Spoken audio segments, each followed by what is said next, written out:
থামো তো, শুধু আমাদের সময় করে কেটে গেল ওনার দিন। কিরে লাঞ্চ করেছিস? না মা, আজকে আর লাঞ্চ করা হয়নি। ক্যাবটা আজকে আসতে এত দেরি করলো। আবার ক্যাব? আমাদের সময় তো ট্রামেই যাতায়াত করতাম, এখন তোদের এই ক্যাব হয়ে কোথায় আর ট্রাম, কোথায় আর সেই বাঙালিয়া। উফ, তুমি রাখো তো, সব সময় তোমার এই নস্টালজিয়ার কথা। আমার অনেক কাজ আছে, আমি এগুলো শুনতে পাচ্ছি না। বাড়ি ফিরে কি একবার জানাতে পারিস না? চিন্তা হয় তো। আরে তোমাকে তো আমি জাস্ট টেক্সট করলাম। উফ, তোদের এই টেকনোলজি আমি বুঝি না বাবু।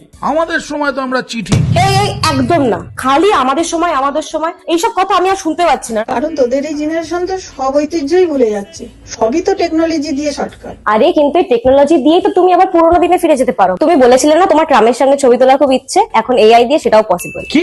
সেটা আবার কি করে? তোমাদের হোয়াটসঅ্যাপে একটা লিংক পাঠিয়েছি, দেখো। সানরাইজ নিয়ে এসেছে বং কানেকশন। এই লিংকে গিয়ে তুমি তোমার পছন্দের মতো ছবি আপলোড করো, পৌঁছে যাও নিজের পছন্দ মতো হেরিটেজ স্পট। আরে বাস, এ তো হেভি ব্যাপার।